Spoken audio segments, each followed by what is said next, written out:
Feed Directive, your own training institute. तो जनाब 3D modelling भी आ गई। अब आपको मटेरियल्स लगाना और टेक्सचर्स बनाना और यूवी मैपिंग वगैरह सब आ गया।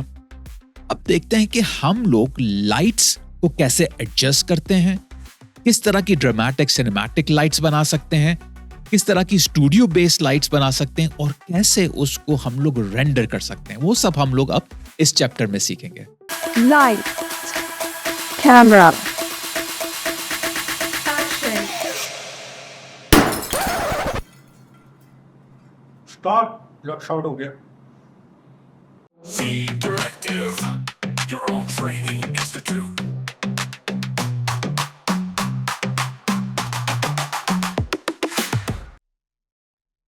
लास्ट लेसन में मैंने आपको मटेरियल्स के बारे में बता दिया था कि मटेरियल किस तरह लगाया जाता है किसी भी मैश के ऊपर, और लाइटिंग के बारे में बता दिया था, थोड़ा सा बेसिक्स बता दिया था रेंडरिंग का। अब हम आगे थोड़ा सा एडवांस लेवल पे बढ़ते हैं और मज़ीद सीखते हैं लाइटिंग और रेंडरिंग के बारे में। पहले तो मैं आपको बताता चलूँ कि ब्लेंडर के अंदर 3 टाइप की रेंडरिंग्स होती हैं। मैंने थोड़ा सा आपको पहले भी बताया था इसके बारे में। अब मेरे पास जैसे कि ये सीन है, मैं यहाँ से बाहर निकलता हूँ तो मुझे ये कैमरा जो है मिल जाता है, लाइट मिल जाती है, लेकिन लाइट इस पर अफेक्ट नहीं कर रही इस वक्त। मैं एक और काम करता हूँ, मैं इस क्यूब को मूव करता हूँ थोड़ा सा ऊपर ताकि ग्रिड के ऊपर बिल्कुल इस तरह बैठ जाए, और यहाँ पर मैं लगा देता हूँ एक प्लेन नीचे की तरफ। इसको मैं बड़ा कर देता हूँ ताकि कोई भी लाइट हो तो उसका शेडो इस पर आराम से दिखे। अभी कोई शेडो नहीं नज़र आ रहा, ना अभी कोई रेंडरिंग हो रही है। वो इस वजह से क्योंकि अभी मैं हूँ इस व्यू पोर्ट मोड में, और ये जो है ये सॉलिड व्यू पोर्ट मोड है। मुझे यहाँ पर आना पड़ेगा व्यू पोर्ट शेडिंग जो है रेंडर्ड वाली पे, मुझे रेंडर्ड व्यू पोर्ट शेडिंग पे आना पड़ेगा। मैं यहाँ क्लिक कर दूंगा। अब मुझे यहाँ पर लाइट का जो है वो इंटेंसिटी भी मिल रही है, यानी कहाँ लाइट जो हिट कर रही है क्यूब पे, और उसका शेडो भी मुझे यहाँ नज़र आ रहा है। पहले तो हम लोग जान लेते हैं कि हमारे पास कौन कौन सी रेंडरिंग ऑप्शंस होती हैं। रेंडरिंग की प्रॉपर्टीज़ पे अगर आप जाएंगे, जो यहाँ पर इस साइट पर है, उसको क्लिक करेंगे तो आपके पास रेंडर इंजन आते हैं। यहाँ हमारे पास 3 मुख्तलिफ रेंडर इंजन आ जाएंगे। तो ये रेंडर इंजन जो है हमारे पास 3 जो आ गए हैं। ये पहला वाला जो है ये ईवी, ये बाय डिफ़ॉल्ट ऑन होता है, और ये इस तरह का होता है जो आपके कंप्यूटर को स्लो नहीं करता। जैसे कि आपने अगर मेरे अनरियल इंजन कोर्स को फॉलो नहीं किया तो आप अभी भी कर सकते हैं कि अगर आपको अनरियल इंजन में थोड़ा सा इंटरेस्ट है तो अनरियल इंजन जो है वो थोड़ा सा इस टाइप का ही होता है, क्योंकि वो रियल टाइम बेस्ड रेंडरिंग कर रहा होता है जो बहुत फास्ट होती है। उसी वक्त आपको रिजल्ट दिखा रही होती है। जिस तरह ये अभी मुझे उसी वक्त रिजल्ट दिखा रहा है। मेरे पास कोई ऑप्शन कोई स्लो मेरे पास मेरा व्यू पोर्ट नहीं हो रहा, उसी वक्त ये दिखा रहा है। तो ये फोटो रियलिस्टिक रिजल्ट तो नहीं देता एज सच, मगर आपकी रेंडरिंग अच्छी हो जाती है और थोड़ी फास्ट हो जाती है। ईवी के अलावा हमारे पास है वर्क बेंच में अगर मैं आता हूँ तो ये थोड़ा सा फ्लैट हो जाता है। ये फ्लैट आपको थोड़ी कार्टूनिश डायग्राम टाइप की लुक दे रहा होता है। ये सूटेबल होता है टेक्निकल ड्राइंग्स के लिए, डायग्राम्स के लिए, विजुअलाइजेशन के लिए। अगर आप कोई कैटलॉग बना रहे हैं किसी फर्नीचर प्रोडक्ट की, तो आप उसके लिए यहाँ पर रेंडरिंग करके ऑब्जेक्ट्स डाल सकते हैं। तो ये बहुत ज़्यादा फास्ट काम होता है। फिर हमारे पास है लास्ट में साइकिल्स पे आ जाएंगे तो ये बहुत प्रोफेशनल एक रेंडर इंजन है जो आपको काफ़ी हाई क्वालिटी स्टूडियो क्वालिटी वाले रेंडर आउटपुट्स देता है, मगर ये थोड़ा स्लो होता है। आप देखते हैं जैसे जैसे मैं मूव कर रहा हूँ तो ये स्लोली रेंडर को अप्लाई कर रहा है इसके ऊपर, और इसका रिजल्ट भी काफ़ी फोटो रियलिस्टिक होता है, मगर ये आपके कंप्यूटर को स्लो कर देता है। तो मेरा जो कंप्यूटर, अगर मैं मुझसे पूछें कि भाई आप कौन सा CPU यूज़ कर रहे हैं, मैं इस वक्त यूज़ कर रहा हूँ AMD का थ्रेडरिपर, जो कि प्रोफेशनल प्रोसेसर होता है। जो हमारे पास AMD 9 होता है ना, Ryzen 9, ये Ryzen 9 से उससे एक हाई क्वालिटी, यानी कि एंड अगर आप देखें जो लास्ट पे हमारे पास जो आता है वो आता है हमारे पास AMD थ्रेडरिपर, जो सबसे ज़्यादा फास्टेस्ट होता है। तो मैं AMD यूज़ कर रहा हूँ इस वक्त फिलहाल। आप CPU के साथ यहाँ पर GPU भी यूज़ कर सकते हैं, तो ये थोड़ा फास्ट हो जाएगा अगर आपके पास अच्छा GPU है। मेरे पास इस वक्त जो GPU है वो 4090 है RTX, तो काफ़ी फास्ट है, तो मेरे पास रिजल्ट भी काफ़ी फास्ट आ गया यहाँ पर। तो ये अब आपके ऊपर है कि आप कौन सा यूज़ करें। तो अगर आपके पास अच्छा सीपीयू और जीपीयू नहीं है, स्लो है थोड़ा सा, तो आप बेशक ईवी पे ही काम करें। ईवी का रिजल्ट भी अच्छा होता है, फोटो रियलिस्टिक तो नहीं लेकिन फिर भी अच्छा रिजल्ट आपको मिल जाता है यहाँ पर। अब आगे बढ़ते हैं और लाइटिंग के बारे में थोड़ा सा देखते हैं। मैं ये डिफ़ॉल्ट लाइट को अगर यहाँ पर सेलेक्ट करता हूँ और इस लाइट के डेटा पर आता हूँ प्रॉपर्टीज़ पर, तो यहाँ पर मैं इस लाइट को, इसके कलर को और इसकी सेटिंग्स को चेंज कर सकता हूँ। तो आप यहाँ देख सकते हैं इसका कलर आप देख लें कि वाइट है। उसके अलावा इसकी पावर जो है वो 1000 वॉट्स है, इसलिए अच्छी लाइट दे रहा है। बाय डिफ़ॉल्ट ये लाइट आपको मिलती है जब आप ब्लेंडर ऑन करते हैं। ये वही लाइट है, मैंने इसकी पोजीशन भी चेंज नहीं करी है, वो मैंने इसका साइज़ वगैरह कुछ चेंज नहीं किया। और एक काम ये करता हूँ, इसको डिलीट करता हूँ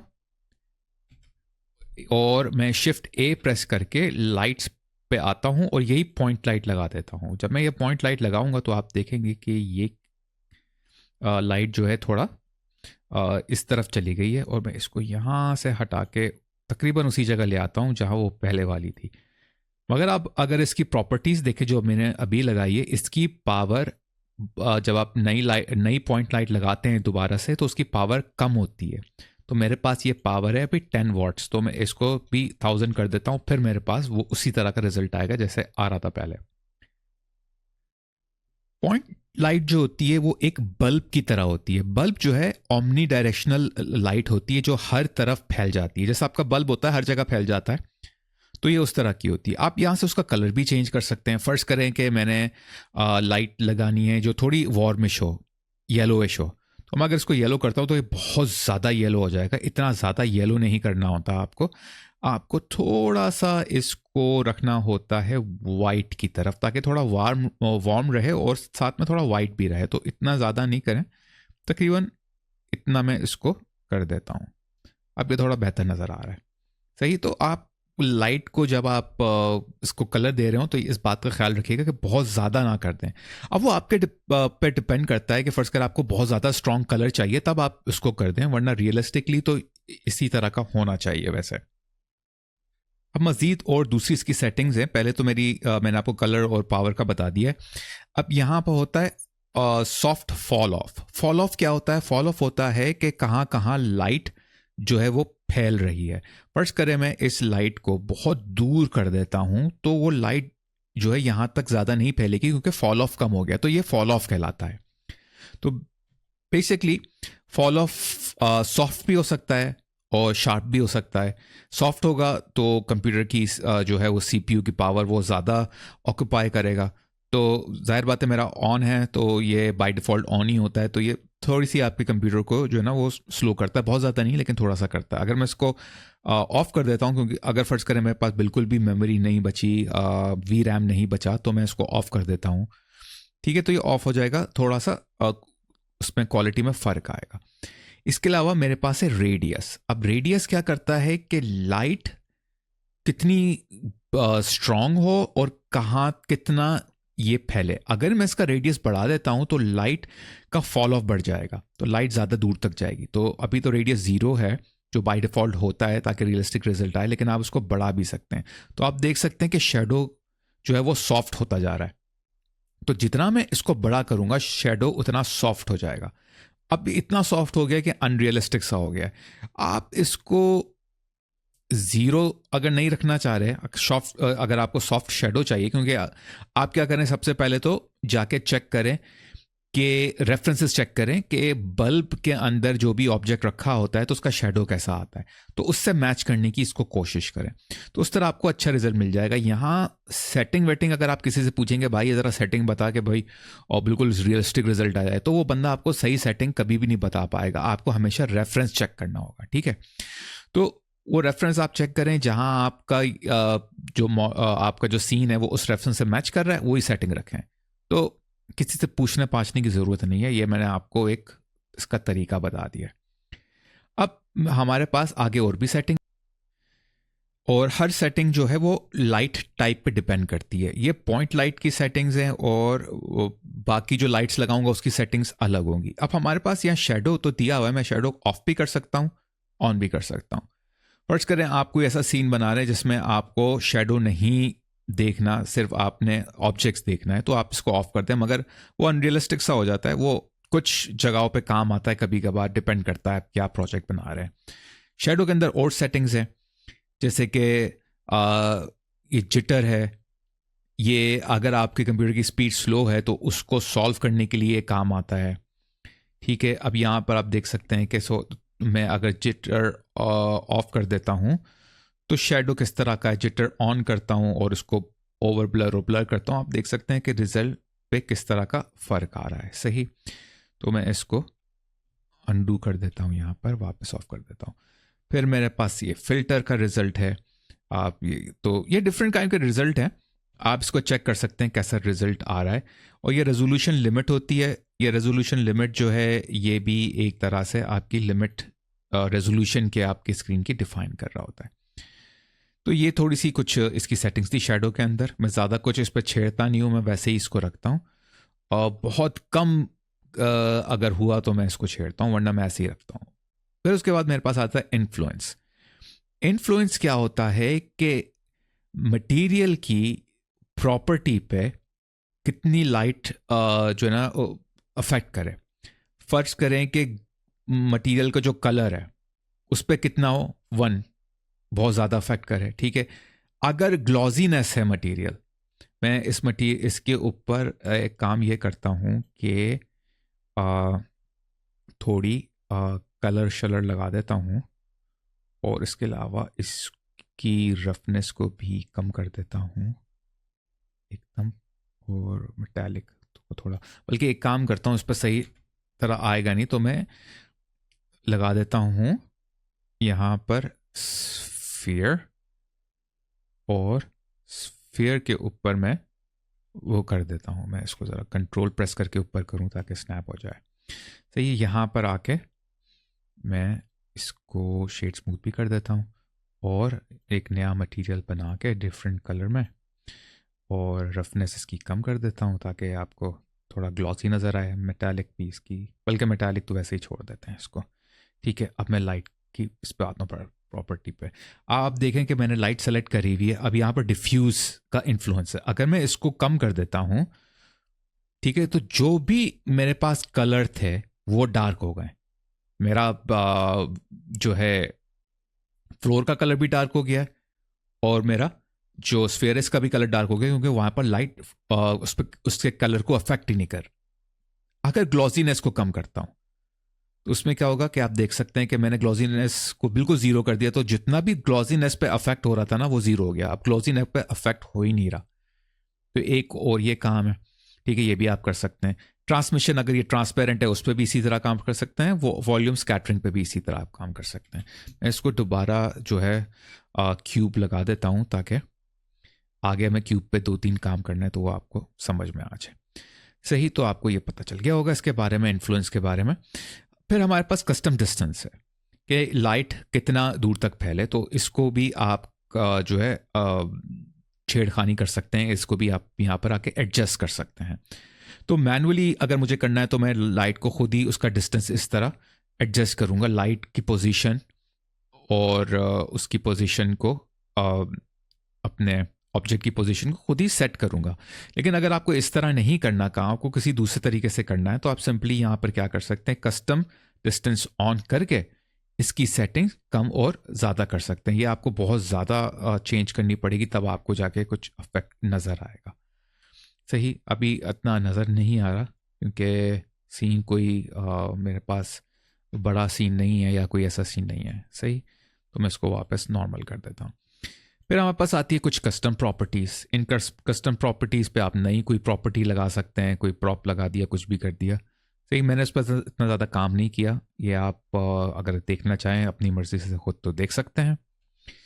ठीक है, मैं इसको यहाँ पे अनडू कर देता हूँ। तो ये थी हमारे पास एक तरीके से पॉइंट लाइट। मैं पॉइंट लाइट को डिलीट करता हूँ और शिफ्ट ए प्रेस करता हूँ और आता हूँ लाइट की तरफ, और दूसरी लाइट में यहाँ कौन सी लगाऊंगा, मैं लगाऊंगा यहाँ पर एरिया लाइट। ठीक है, अब एरिया लाइट सबसे ज़्यादा यूज़ की जाती है। उसकी वजह ये है क्योंकि ये आपको जो स्टूडियो लाइट्स होती है ना, जैसे सॉफ्ट बॉक्सेस हो गए जो स्टूडियो जो फोटोग्राफी स्टूडियो में यूज़ होते हैं, तो ये उसकी तरह का आपको एक रिजल्ट देती है। इसलिए तो मैं अभी आप देख सकते हैं कि जब आप एरिया लाइट लगाते हैं तो उसकी डायरेक्शन नीचे आ रही होती है। अब इसकी डायरेक्शन कैसे चेंज की जाए? आप इसकी डायरेक्शन जो है वो रोटेशन से चेंज कर सकते हैं, और जहां आपको लगानी है ये लाइट, ये वहां पर भी आप इस लाइट को बड़े आराम से लगा सकते हैं इस तरह से। उसके अलावा अभी इसकी पावर बहुत कम है, 10 वाट्स है, तो मैं इसकी पावर भी थोड़ी बढ़ा देता हूँ, 100 वाट्स कर देता हूँ ताकि आपको नज़र आए। 100 मेरे ख्याल में मैंने बहुत ज़्यादा कर दिया, सॉरी 1000 मैंने बहुत ज़्यादा कर दिया, मैं 100 कर देता हूँ। 100 थोड़ी सी बेहतर है। अच्छा, अब यहाँ पर क्या है कि आप ये देख सकते हैं कि किस तरह इसका सॉफ्ट लुक आ रहा है, बड़ा अच्छा लुक आ रहा है। अब यहाँ क्या होता है कि आपके पास यहाँ से आप इसको चेंज भी कर सकते हैं। ये आप देख सकते हैं इसके कॉर्नर्स, ठीक है, ये एजेस इसके, या फिर आपके इसके वर्टिसेस हो गए। इससे आप लाइट को, इसके साइज को कम ज़्यादा कर सकते हैं। तो आप देख सकते हैं लाइट सॉफ्ट हो रही है जितनी मैं बड़ी कर रहा हूँ, लाइट जो है वो शार्प हो रही है जितना मैं इसको छोटा कर रहा हूँ। तो आप इसके एजेस को यहाँ से या वर्टिसेस को यहाँ से एडजस्ट कर सकते हैं इसके साइज को। तो जैसे मैंने पॉइंट लाइट में बताया था कि जितनी बड़ी लाइट होगी उतना शेडो सॉफ्ट होगा और उतनी लाइट भी सॉफ्ट होगी। तो अगर ये लाइट बड़ी हो जाती है ना, तो आपके जो ऑब्जेक्ट की जो डिटेल्स होती है वो थोड़ी हाइड हो जाती हैं। तो अगर आपको डिटेल्ड ऑब्जेक्ट शो करना है तो लाइट को छोटा रखें, बड़ा ना रखें। बड़ा रखेंगे लाइट को तो उसकी डिटेल, जो फाइन डिटेल्स होती हैं, अगर आपने किसी जी ब्रश में उसको स्कल्प्ट करके लेकर आए काफ़ी डिटेल्स लगा के, तो डिटेल हाइड हो जाएगी अगर लाइट का साइज़ बड़ा हो गया, क्योंकि वो सॉफ्ट हो जाती है। तो छोटा रखें ताकि लाइट शार्प रहे, तो डिटेल्स भी अच्छी तरह नज़र आएगी। तो बहुत ज़्यादा छोटी भी नहीं करनी, इतनी छोटी करनी कि डिटेल्स अच्छी तरह नज़र आए। तो ये इस तरह यहाँ से साइज़ बड़ा हो जाता है। उसके अलावा यहां से भी साइज आप इसका छोटा बड़ा कर सकते हैं। उसके पावर के नीचे और साइज के ऊपर हमारे पास इसका शेप है, इसका शेप चेंज भी हो जाता है। अभी तो स्क्वायर है ना, मैं इसको रेक्टेंगुलर कर सकता हूँ। रेक्टेंगुलर हो जाएगा तो आपको इस तरह से इसका साइज रेक्टेंगुलरली चेंज होगा। उसके अलावा हमारे पास डिस्क है, उसके अलावा हमारे पास एलिप्स है। तो मैं इसको फिलहाल स्क्वायर रख देता हूँ। अब यहाँ पर एक और यहाँ पर आप चीज़ आपको नज़र आएगी, इसके अलावा जो फ्रेम जो है एरिया लाइट का, यहाँ पर एक डॉट नज़र आएगा। ये डॉट क्या करता है? ये डॉट लाइट की डायरेक्शन को स्क्रीन के ऊपर इस तरह एडजस्ट करने की आपको एक जो है ऑप्शन दे देता है। तो अगर आपको इस तरह यहाँ लगानी है लाइट, तो आप ये पकड़ के किसी भी जगह इसको इस तरह लगा सकते हैं।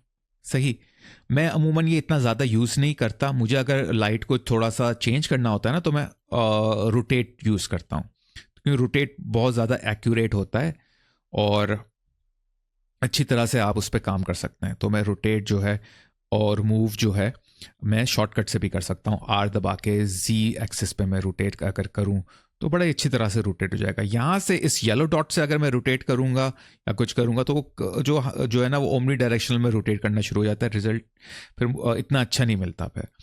अच्छा, उसके अलावा अब क्या है कि लाइट के अंदर हमारे पास जो बाकी जो सेटिंग्स हैं नीचे इन्फ्लुएंस की, वो वही हैं, कस्टम डिस्टेंस वही है, बाकी सारी सेटिंग्स वही हैं।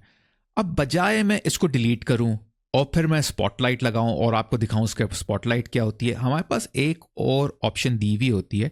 वो है इधर इस एरिया में लाइट को चेंज करने की ऑप्शन। फर्ज करें मेरे पास एरिया लाइट सेलेक्टेड है और मैं इसको एरिया लाइट को कन्वर्ट करना चाहूँ पॉइंट लाइट में, तो मैं सिंपली पॉइंट लाइट का बटन दबा दूंगा तो ये पॉइंट लाइट बन जाएगा। ठीक है, अगर मुझे इसको कन्वर्ट करना है स्पॉट लाइट में, तो मैं सिंपली स्पॉट लाइट का बटन दबा दूंगा। और इससे फायदा क्या होगा कि जो डायरेक्शन मेरी एरिया लाइट की थी ना, वही डायरेक्शन ये रखेगा। अच्छा, पॉइंट लाइट पे जाने से पहले एक और चीज़ दिखा दूं। हमारे पास ये प्रीव्यू की ऑप्शन होती है जो आपको यहाँ पर लाइट का प्रीव्यू दिखा रहा होता है। सही, तो ये एक चीज़ होती है जो आप उसको बाद में चेक कर सकते हैं यहाँ से रोटेट वगैरह करके, जो भी है। मगर मैं इतना ज़्यादा इसको यूज़ नहीं करता क्योंकि मैं यहीं से ही इसको इस्तेमाल कर लेता हूँ और रेंडर व्यू पोर्ट से, क्योंकि अगर आपकी कंप्यूटर बहुत स्लो है तो आप यहाँ प्रीव्यू से चेक करते हैं, यानी कि उससे प्रीव्यू से चेक कर सकते हैं। अब मैं इस लाइट को पॉइंट में स्पॉट में कन्वर्ट कर देता हूँ। स्पॉट लाइट कौन सी लाइट होती है? स्पॉट लाइट जो लाइट है वो बिल्कुल इस तरह काम करती है जिस तरह आपका कि आपने कभी देखा होगा स्टेज शोज, उस पर एक्टर खड़ा हुआ गाना गा रहा है तो उसके ऊपर स्पॉट लाइट आई हुई है, यानी कि कुछ इस तरह का सीन हो या फिर इस तरह का सीन हो या फिर जो है ऐसा कोई सीन बन जाए, या दो स्पॉटलाइट्स भी आप एक साथ लगा सकते हैं इस तरह के इफेक्ट पे, और आप पीछे भी स्पॉटलाइट लगा सकते हैं इस तरह के इफेक्ट के लिए। तो अमूमन इस तरह का जो है ना स्पॉटलाइट का एक इफेक्ट आ रहा होता है। तो ये आप मुख्तलिफ तरीके से स्पॉटलाइट्स लगा सकते हैं।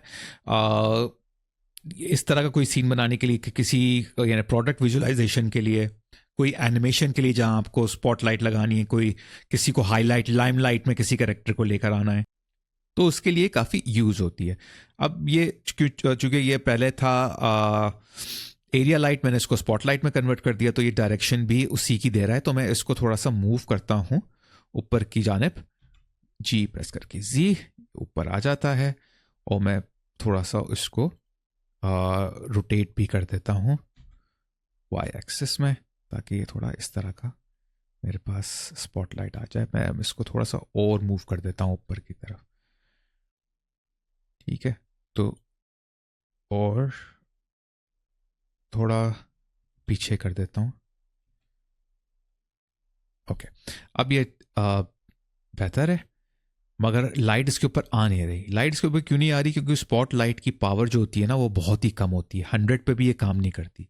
तो उसको मैं अगर 1000 करता हूँ तो थोड़ा सा इफेक्ट ज़्यादा तेज़ हो जाएगा। वैसे 2000 कर दूँ तो अब बेहतर है, क्योंकि इसकी जो है ना पावर बहुत कम होती है स्पॉटलाइट की। अब स्पॉटलाइट में कुछ चीज़ें ऐसी हैं जो आपको दूसरी लाइट्स में नहीं मिलेंगी। फर्ज करें कि आप ये देखें, ये येलो वाला जो या डॉट है, ये वही वाला डॉट है जो आपको एरिया लाइट में मिलता है, जिससे आप इसकी डायरेक्शन को चेंज कर सकते हैं कहीं पर भी, सही।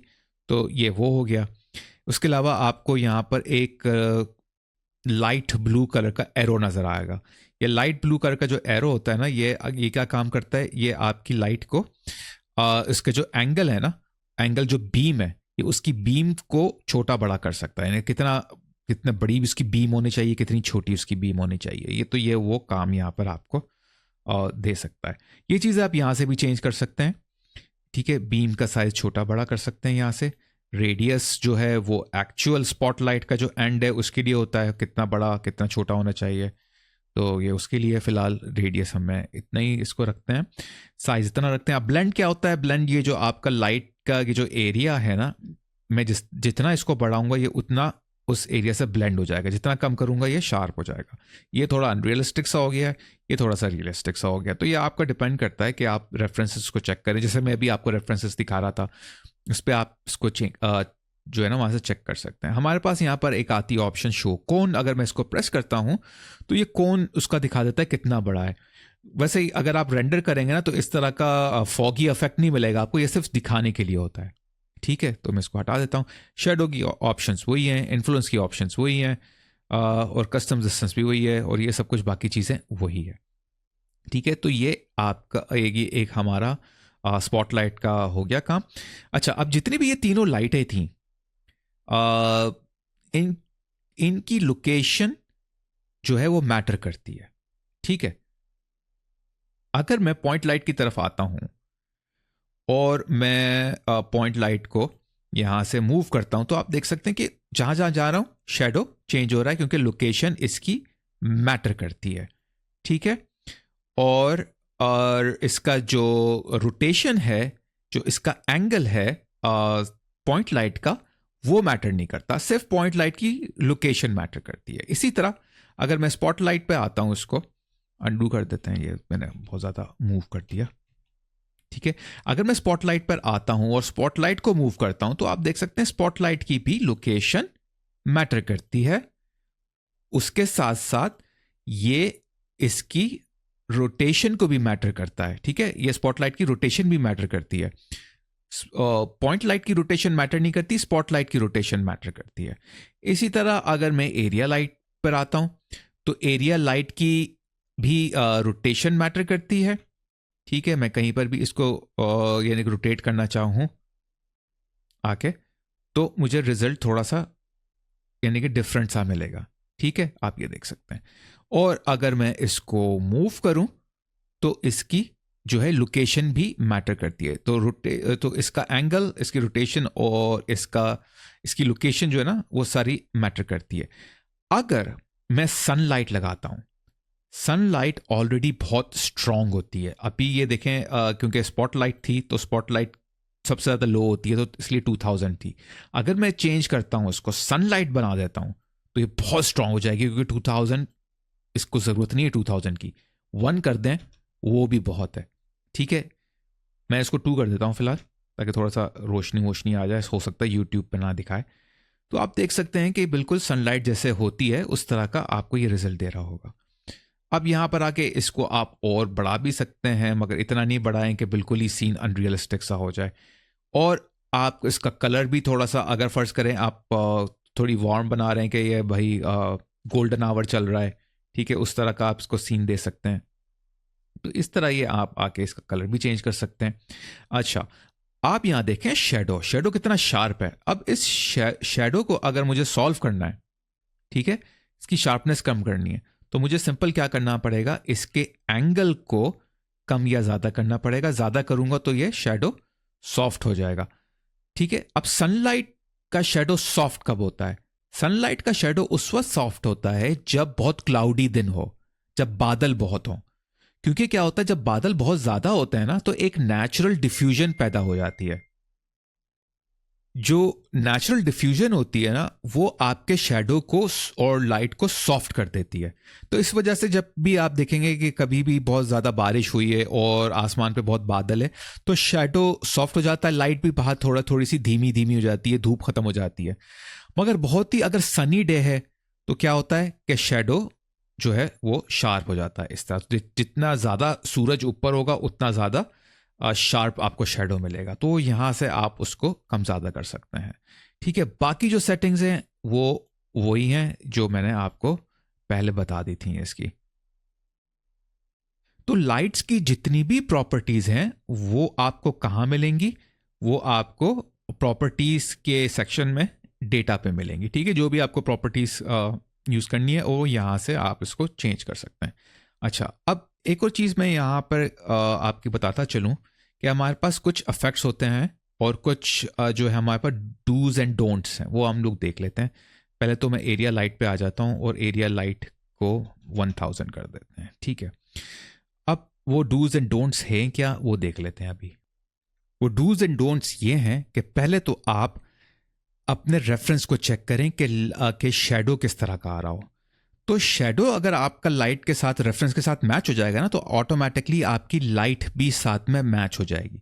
तो ये डू है। और बगैर रेफरेंस के लाइट को यानी कि बनाना और अपनी तरफ से हवा में तीर मारना, वो डोंट है। ठीक है, तो ये मैंने आपको बता दिया है यहाँ पर। अब यहाँ फिलहाल मैं लगा देता हूँ, इसको सन में कन्वर्ट कर देते हैं, उसको वापस मैं 1 कर देता हूँ, बल्कि थोड़ा सा 2 कर दें तो ज़्यादा बेहतर रहेगा। 3 करके देखते हैं, चलिए 3 भी सही है। ठीक है, तो ये ऐसा एक मैंने आपको बता दिया। और ये सनलाइट पर आके मैं इसके एंगल को थोड़ा सा बढ़ाता हूँ, ताकि थोड़ा सा जो सीन जो है, वो शेडो जो है वो थोड़ा सा सॉफ्ट हो जाए, बहुत ज़्यादा नहीं, थोड़ा सा सॉफ्ट हो जाए, जिस तरह ये है। तो अब ये थोड़ा रिफ्लेक्टिव लग रहा है। अब आप नोट करें यहाँ पर काफ़ी ज़्यादा पता नहीं यूट्यूब पे ये आपको नज़र आ रहा होगा, यानी ये काफ़ी ज़्यादा नॉइज़ नज़र आ रही होगी लाइट के ऊपर। ये इसलिए नज़र आती है लाइट के जब आपकी रेंडरिंग के सैंपल्स कम हों। अब आप पूछेंगे भाई ये सैंपल्स क्या नई चीज़ हमें बता दी आपने, तो अब वो देखते हैं कि भाई सैंपल्स हैं क्या। अब हमने सारी लाइट्स के बारे में देख लिया। अब हम आते हैं यहाँ पर रेंडर के ऊपर, रेंडर प्रॉपर्टीज़ पे। रेंडर प्रॉपर्टीज़ पे जहाँ मैं आपको लाइट्स के रेंडर प्रॉपर्टीज़ में जहाँ मैं आपको रेंडर इंजन के बारे में बता रहा था, वहीं नीचे हमें मिलता है सैम्पलिंग। ठीक है, हमारे पास 2 टाइप की सैम्पलिंग होती है। एक हमारे पास होती है व्यूपोर्ट सैम्पलिंग, ये जो मेरे पास सामने है ना, ये व्यूपोर्ट सैम्पलिंग है। एक होती है रेंडर। जब मैं अपना सारा काम कंप्लीट कर देता हूँ, जब आपका प्रोजेक्ट कंप्लीट हो जाता है और आप उसको रेंडर कर रहे होते हैं, जैसे हमने पहले शुरू में देखा था, तो जब आप रेंडरिंग कर रहे होते हैं ना, तो एक फाइनल आउटपुट निकाल रहे होते हैं। तो उस वक्त जब आपको यानी सैंपल्स बढ़ाने होते हैं, तो उसकी सेटिंग यहाँ होती है। ये व्यू पोर्ट जो आपको नज़र आ रहा है, और ये वो जो आप रेंडर कर रहे होते हैं फाइनल। तो ये अमूमन हम लोग ज़्यादा रखते हैं और ये हम लोग कम रखते हैं।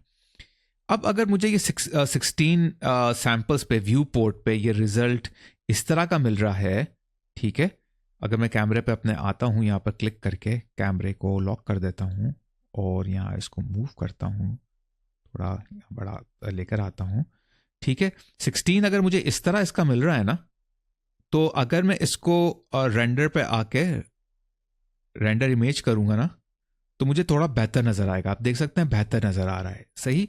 उस तरह का मुझे ये नॉइजी नज़र नहीं आ रहा। ये बेहतर इसलिए नज़र आ रहा है क्योंकि रेंडरिंग के जो सैंपल है ना वो 64 हैं। अगर मैं इस सैंपल 16 को बहुत बढ़ा देता हूँ, फर्ज करें मैंने इसको 512 कर दिया, तो आप देख सकते हैं रिजल्ट बहुत अच्छा हो गया है। मैं यहाँ से इसको अनलॉक करके कैमरा हटा देता हूँ ताकि आपको नज़र आए, ठीक है। मगर क्या है कि अगर मेरा कंप्यूटर बहुत स्लो होगा ना, सॉरी, मेरा कंप्यूटर अगर बहुत लो स्पेक के साथ होगा, हाई एंड नहीं होगा, तो मेरा कंप्यूटर जो है वो लैग करना शुरू हो जाएगा, काम करना जो है उस पर स्लो हो जाएगा, मेरे लिए मुश्किल हो जाएगा। तो ये एक चीज़ है जो आपको अपनी जहन में रखनी है। अब सैम्पल्स रेंडरिंग के मैं उसको और बढ़ाता हूँ, मैं इसको 1024 कर देता हूँ कि भाई बहुत अच्छा रिजल्ट आ जाए। तो ये चीज़ें इस नॉइस को ख़त्म कर देती है। अगर मुझे अपनी रेंडरिंग को और ज़्यादा बेहतर बनाना हो, ठीक है, एक काम ये करता हूँ, पहले तो मैं लाइट की सेटिंग्स पे आके, इसकी डेटा टाइप लाइट पर आके इसको सन की जगह ना एरिया लाइट कर देता हूँ, और इसका मैं ये इसको बढ़ा के ना 1000 कर देता हूँ, ठीक, ताकि थोड़ा रिज़ल्ट और क्लियर नज़र आए, क्योंकि सन बहुत ज़्यादा ब्राइट हो रहा है हमारे लिए। अब मैं यहाँ पर रेंडर सेटिंग्स में आता हूँ। अगर मुझे अपनी रेंडरिंग को और ज़्यादा अच्छा करना हो, रिफ्लेक्शन अच्छे करने हो, रिफ्रैक्शन अच्छे करने हो, रिफ्लेक्शन अच्छे करने हो, तो मेरे पास ये ऑप्शन यहाँ पर दी हुई है जो है रे ट्रेसिंग की। अगर मैं ये ऑन करता हूँ तो आप देख सकते हैं कि किस तरह इसने अफेक्ट किया है और किस तरह यहाँ पर लाइट जो है और ज़्यादा अच्छी आ गई। अब अगर मैं इसको ऑफ करता हूँ तो आप देख सकते हैं कि बिल्कुल फ्लैट है, बहुत ज़्यादा डार्क हो रहा है। उसके अलावा मुझे यहाँ कोई लाइट की जो है जो इनडायरेक्ट लाइट्स हैं वो नज़र नहीं आ रही। इनडायरेक्ट लाइट्स क्या होती हैं? वो बाउंस बैक लाइट्स कहलाती हैं, यानी कि ये लाइट सिर्फ इसके ऊपर आके जो है एब्जॉर्ब हो रही है, ये क्यूब जो है एब्जॉर्ब कर रहा है, मगर साथ साथ ये लाइट जो है ये मेरे फ्लोर पे भी यानी कि वो कर रही है, उससे टकरा रही है, उस पर उसको हिट कर रही है। अब ये जब फ्लोर पे हिट करी, कि जाहिर बात है फ्लोर वाइट कलर का है, तो वाइट कलर जो है वो रिफ्लेक्ट करता है, तो जाहिर बात है वो थोड़ी सी लाइट रिफ्लेक्ट करके वापस क्यूब पर तो डालेगा ना। तो मुझे तो वो भी नज़र नहीं आ रही यहाँ पर। ये डार्क टाइप का एरिया क्योंकि ये भी नज़र आ रहा है, क्योंकि जब यहाँ पर लाइट मेरी हिट कर रही है तो ऑब्वियसली यहाँ से हिट होकर वापस तो जाना होगा ना उसको क्यूब के ऊपर, मगर ये तो डार्क है। तो ये थोड़ा सा मेरे पास इश्यू है। इसीलिए अगर आप रे ट्रेसिंग पे आके इसको ऑन करते हैं तो आप देख सकते हैं कि यहाँ पर कितना सा ब्राइटनेस हो रही है। यहाँ देखिए, ये इस ब्राइटनेस को चेक करें कि ये यहाँ से हिट होके इस पे बाउंस बैक हो रही है। इनडायरेक्ट लाइट ये भी यहाँ पर बाउंस बैक हो रही है। इनडायरेक्ट लाइट आपको कितनी अच्छी वेरिएशन मिल रही है। तो बड़ा अच्छा ये एक रिजल्ट आपको रे ट्रेसिंग दे देता है, मगर आपको ये ख्याल रखने ये पड़ेगा, आपके कंप्यूटर को स्लो कर देता है ये रे ट्रेसिंग अगर आपके पास बहुत ज़्यादा हैवी सीन है। मुझे तो इतना ज़्यादा ये अफेक्ट नहीं कर रहा, क्योंकि ये सीन मैंने जो बनाया है ये तो कुछ भी नहीं है, सिर्फ एक क्यूब है। मगर अगर मैं इसको और ज़्यादा चीज़ें लगा दूँ, और ज़्यादा मटेरियल्स लगा दूँ, और ज़्यादा लाइक मैशेस ले आऊँ, तो ये मेरे कंप्यूटर को भी जो है वो स्लो कर देगा, ठीक है। तो ये जो रे ट्रेसिंग है ये वही चीज़ है जो मैंने आपको अनरियल, अगर आपने मेरे अनरियल इंजन का कोर्स नहीं देखा तो आपको ये यहाँ पर जो है ये कार्ड नज़र आएगा, इसको आप प्रेस करेंगे तो आप वहाँ आपको मेरा अनरियल इंजन का कोर्स भी मिल जाएगा। तो आप अगर वहाँ पर देखेंगे कि तो अनरियल इंजन भी रे ट्रेसिंग यूज़ करता है, और वो रे ट्रेसिंग आपको बहुत ही अच्छा एक रिजल्ट देता है। तो इसी तरह मुझे ये रिजल्ट यहाँ पर मिल रहा है। अब मैश चाहे जैसा भी हो, फर्स्ट करें मैं स्केल प्रेस करता हूँ और इसको मैं थोड़ा सा इस तरफ ले आता हूँ, बल्कि एक काम ये करते हैं, एस प्रेस करके मैं शिफ्ट और जी दबा देता हूं ताकि वो नैरो कर दें इसको इस तरह, और फिर मैं इसको जब डीसेलेक्ट करता हूं तो आप ये देख सकते हैं किस तरह ये रिजल्ट अच्छा दे रहा है। अच्छा, मुझे ये सारी गाइड्स वगैरह नहीं देखनी, तो मैं यहाँ से इसको ऑफ कर देता हूं। तो आप यहाँ देख सकते हैं कि मुझे सिर्फ अपना सीन नज़र आ रहा है। तो ये नैरो ऑब्जेक्ट्स पे भी कितना अच्छा रिजल्ट दे रहा होता है रे ट्रेसिंग। अगर मैं इसको रे ट्रेसिंग को ऑफ करता हूँ तो और ख़राब हो जाता है, क्योंकि और ज़्यादा जो है इशू हो जाता है, क्योंकि मेरा मैश बहुत नैरो है। ठीक, आप इसको लगाते हैं और इसको अनडू करके अपनी असल हालत में लेकर आते हैं। मैं एक और चीज़ आपको दिखाता हूँ यहाँ पर, जहाँ आपको ये रे ट्रेसिंग लाइट से बड़ा अच्छा रिजल्ट मिलता है। पहले तो एक काम ये करते हैं कि लाइट को यहाँ से पकड़ते हैं। वैसे आप लाइट को ना यहाँ से ऑन ऑफ भी कर सकते हैं देखने के लिए। तो मैं यहाँ से लाइट पकड़ता हूँ, लाइट की डेटा टाइप पर आकर इसको मैं सनलाइट बना देता हूँ। सनलाइट बनाने के साथ इसको मैं 3 कर देता हूँ, क्योंकि वो बहुत ज़्यादा हो जाएगा। बल्कि 2 कर देता हूँ। ठीक है, अब मैं अपने क्यूब को लेता हूँ यहाँ से। क्यूब को लेने के बाद मैं जो हूँ वैसे इसकी रेंडरिंग ऑप्शन पे आ जाते हैं, अगर कभी चेंज करनी पड़ जाए उसके लिए। ठीक है, मैं टैब दबा के एडिट मोड में आ जाता हूँ और कंट्रोल R प्रेस करता हूँ लूप कट के लिए। तो मैं यहाँ ये लूप कट लगाता हूँ और फिर राइट क्लिक कर देता हूँ सेंटर में लगाने के लिए, और कंट्रोल B से इस लूप कट को मैं थोड़ा सा वाइड कर देता हूँ, यानी कि उसको डबल हो जाएगा लूप कट। इसी तरह मैं दोबारा एक लूप कट लगाता हूँ यहाँ, उसको थोड़ा इस तरफ ले आता हूँ और कंट्रोल B प्रेस करता हूँ ताकि ये भी थोड़ा सा इस तरफ हो जाए। ठीक है, अब ये सारा मेरा काम हो गया। मैं 3 प्रेस करता हूँ ताकि मैं अपने फेसेस को ले लूँ। तो ये मैं फेस यहाँ से सामने वाले डिलीट कर देता हूँ, फेस एजेस। आपको यहाँ से इस तरह का रूम नज़र आ रहा होगा। ठीक, अगर मैं ये वाला एक फेस लेता हूँ, डिलीट कर देता हूँ, तो आप देख सकते हैं कि लाइट किस तरह अंदर से वहाँ से आ रही है यहाँ पर। ठीक, अब ये जैसे मैंने आपको बताया था, ये है कौन सी लाइट, ये है सनलाइट। और सनलाइट पे लोकेशन मैटर नहीं करती। तो अगर मैं टैब प्रेस करके बाहर आता हूँ ऑब्जेक्ट मोड पे, तो लोकेशन इस पर मैटर नहीं करेगी। तो लोकेशन का कोई इशू नहीं है, चाहे मैं इसको नीचे लगाऊं या ऊपर लगाऊं या दाएं या बाएं या दूर कर दूं करीब कर दूं, कोई इशू नहीं होगा। सिर्फ रोटेशन आपको देखनी होगी कि किस तरफ आप इसको रोटेट कर रहे हैं, कितना रोटेट कर रहे हैं, उस हिसाब से ये फिर काम करता है। सही, तो मैं इसकी रोटेशन, उसका एंगल जो है मैं इस तरफ कर देता हूँ और आपको ये दिखेगा इस तरह का ये सीन। अगर आपको ये जो मेरा रूम है ना, ये मैंने जो सामने से फेस डिलीट किया था, तो ये बहुत पतला सा रूम बनाया है। आपको यहाँ पर थिकनेस भी नज़र नहीं आ रही होगी वॉल्स पे और ये इस पे। तो इसका एक तरीका ये है इसको थिक करने का। कोई भी चीज़ अगर पेपर थिन हो और जिस तरह का ये है, तो आप क्या कर सकते हैं, एक मॉडिफायर मैं आपको बताता हूँ, बड़ा काम का मॉडिफायर है। आप मॉडिफायर पर जाएं, ऐड मॉडिफायर पर जाएं और यहाँ पर आपको उसको सॉलिडिफाई चूज करें, तो ये आपको थिकनेस दे देगा। अगर आप थिकनेस इसकी बढ़ाते हैं, ठीक है, बाहर की तरफ अंदर की तरफ, तो आपको ये बड़ी अच्छी सी इसकी थिकनेस दे देगा। और अगर ये टेढ़ी मेढ़ी थोड़ी सी थिकनेस आ रही है या इस तरह का कुछ आ रहा है, आप देख सकते हैं यहाँ पर सही नहीं आ रहा, तो आप इसको इवन थिकनेस कर दें तो ये सही कर देगा इसको। तो इस पे आपको और थोड़ा सा एक अच्छा जो है वो रिजल्ट मिल जाएगा। ठीक, तो अगर आपने रूम बनाना है या कुछ करना है तो इस तरह आप रूम बना सकते हैं। ये तो मैंने इसकी खैर एक वॉल सामने से हटा दी है, आप इस वॉल को रख सकते हैं और कैमरा अंदर आप ले जाएं तो आपको इस तरह का बहुत अच्छा सा रूम मिल जाएगा। सही, उसका मैं दिखाता हूँ किस तरह। एक मैं आपको एग्जांपल दे ही देता हूँ। मैं यहाँ पर टैब प्रेस करता हूँ और ये अपने एजेस ले लेता हूँ, ये बाहर वाले। ठीक है, ऑल्ट प्रेस करके ये, और फिर मैं इनको थोड़ा आगे की तरफ मूव कर देता हूँ और मैं कंट्रोल F प्रेस कर देता हूँ, सॉरी F सिर्फ प्रेस कर देता हूँ ताकि ये फिल हो जाए। अब टैब प्रेस कर दिया हम लोगों ने। अब मुझे तो नज़र ही नहीं आ रहा कि अंदर है क्या। भाई अंदर कैसे जाऊं, अंदर किस तरह जाऊंगा, अंदर अपना कैमरा ले जाऊंगा, चाहे इसको मूव करके लेके जाऊं इस तरह।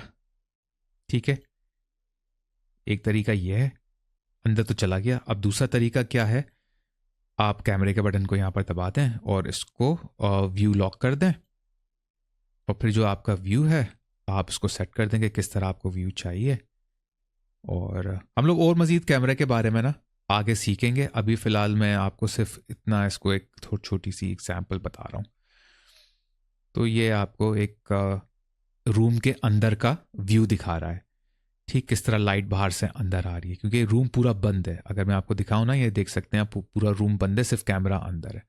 तो इस तरह आप इसको देख सकते हैं, कैमरे को अंदर ले जाके इस तरह। अब आपको बाहर निकलना है तो आप इसको वापस अनलॉक कर दें, कैमरे को यहाँ से हटा दें, तो आप बाहर आ जाएंगे। ठीक, तो कैमरा इसके अंदर है, आप देख सकते हैं, यहाँ से भी झांक के देख सकते हैं कि भाई अंदर हो क्या रहा है। दरवाज़ा नहीं है, लोग कैसे अंदर जाएंगे, फलांग के ही जाएंगे भाई, जाहिर बात है। तो ये आपको मैंने ये कुछ चीज़ें बता दी है रेंडरिंग के हवाले से भी और इन लाइट्स के हवाले से भी। अब लाइट के अंदर अगर हम लोग ये जाते हैं यहाँ पर, ठीक है, अगर मैं यहाँ पर लाइट की सॉरी लाइट को अगर मैं लेता हूँ यहाँ पर, तो मैं वापस अगर इसको एरिया लाइट बनाता हूँ और इसको 1000 कर देता हूँ, ठीक है, तो अगर रेंडरिंग पे आप जाएंगे ना, तो आपको जो डिफरेंट यहाँ पर लाइट्स की जो सेटिंग नज़र आ रही हैं उसमें सॉरी ये जो आपको जितनी भी वो डिफरेंट रेंडरिंग की सेटिंग्स नज़र आ रही हैं, ये थोड़ी सी एडवांस टाइप की होती हैं। शेडोज़ में अगर आपको ये नज़र आएगा रेज और स्टेप्स, तो ये शेडो की सेटिंग्स है रेंडरिंग के लिए सिर्फ। तो ये आप उस वक्त सेट करें जब आपको शेडो की क्वालिटी बढ़ानी हो। जैसे कि अगर मैं इसको 12 कर देता हूँ तो इसके स्टेप्स जो हैं वो और ज़्यादा बढ़ जाएंगे। अब देखिए, अब मेरा कंप्यूटर जो है ना लैग वो कर रहा था जब मैं इसको बढ़ा रहा था, ठीक, तो मैंने इसको काफ़ी ज़्यादा बढ़ा दिया, तो मैं इसको 6 वापस कर देता हूँ। इस तरह रेजोल्यूशन आप 1 रखें इसकी। इसके अलावा एडवांस में आके आपके पास और लाइट थ्रेशोल्ड वगैरह जो है इसकी सेटिंग्स, ये थोड़ी सी ऐसी सेटिंग्स हैं जो आप ज़्यादा इसको यानी कि छेड़ना इसको नामुनासिब होता है, कभी यार ज़रूरी नहीं होता। अब क्लैंपिंग है, क्लैंपिंग में मेरे पास जो है 2 सेटिंग्स होती है, सरफेस और वॉल्यूम की। हम लोग सरफेस यूज़ कर रहे हैं क्योंकि सरफेस की जो जितनी भी चीज़ें जहाँ पर लाइट हिट कर रही है सरफेस है। वॉल्यूम क्या होता है कि अगर आपने फ़र्ज करें फायर इफेक्ट लगाया, फॉग इफेक्ट लगाया है, तो ये उसके लिए होता है। तो अभी वॉल्यूम को भी स्किप करते हैं, सरफेस देखते हैं। डायरेक्ट लाइट की क्वालिटी हम की जो क्लैंपिंग है वो 0 है। इनडायरेक्ट की लाइट की जो क्लैंपिंग है वो 10 है। क्लैंपिंग जो है वो क्या करता है कि अगर फ़र्ज करें मैं इसको कर देता हूँ इनडायरेक्ट लाइट की क्लैंपिंग 1, तो इसको सही तरह से देखने के लिए मैं वापस रूम के अंदर जाता हूँ। क्लैंपिंग एक्चुअली क्या करता है, जो आपकी लाइट, और मैंने गलती से ना वॉल्यूम की चेंज कर दी थी। अच्छा, क्लैंपिंग मुझे सरफेस पे काम करना है। क्लैंपिंग असल में क्या करेगा, आपकी जो लाइट होती है ना, चाहे वो डायरेक्ट हो, जो डायरेक्ट आ रही है अंदर, या फिर इनडायरेक्ट हो जो बाउंस कर रही है आपके वॉल्स पे या उधर, तो ये उसकी ब्राइटनेस को कम या ज़्यादा करती है। क्योंकि ब्लेंडर जो है वो 3D सॉफ्टवेयर है, मगर ये बाय डिफ़ॉल्ट कोई रियलिस्टिक लाइट आपको नहीं देगा। तो आप जो है क्लैंपिंग पे आके उसको चेंज कर सकते हैं। अगर मैं इनडायरेक्ट लाइट की क्लैंपिंग को 1 से, अब मैं इसको सही तरह कर रहा हूँ सरफेस पे, पहले मैंने गलती से वॉल्यूम पे कर दिया था। अगर मैं इसको 1 की जगह 0 कर देता हूँ, तो मेरी जो इनडायरेक्ट लाइटिंग है ना, वो बिल्कुल उसकी क्लैंपिंग ख़त्म हो जाएगी। ठीक, अगर मैं इस पर डायरेक्ट लाइट पर आके इसको की क्लैंपिंग को 1 कर देता हूं, तो ये और ज़्यादा इसकी बढ़ जाएगी। तो अगर मैं बाहर से आके इसको चेक करता हूं तो बाहर क्या फ़र्क आ रहा है, क्योंकि लाइट अभी इतनी स्ट्रांग नहीं है और सीन कुछ इस तरह का बना हुआ है कि आपको समझ में नहीं आएगा। लेकिन मैंने आपको कॉन्सेप्ट बता दिया है।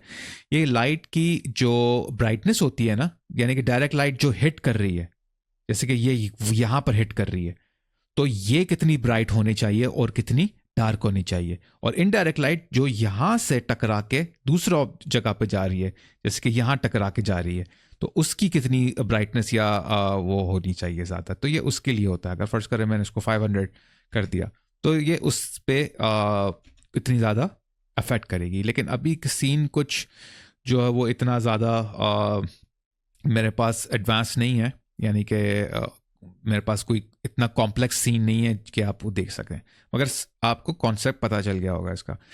रे ट्रेसिंग की सेटिंग्स, रे ट्रेसिंग वैसे ऑन किया हुआ है और ऑन करते ही आपको अच्छा रिजल्ट मिल जाता है, मगर आपको अगर इसको मज़ीद एडवांस करना है तो यहाँ पे इस सेटिंग से कर सकते हैं। अभी मेथड इसका स्क्रीन ट्रेस है, आप इसको लाइट प्रॉप भी कर सकते हैं तो स्क्रीन ट्रेस पे क्या करेगा, जो भी स्क्रीन पर आपको नज़र आ रहा होगा ना, ये उसको अफेक्ट करेगा।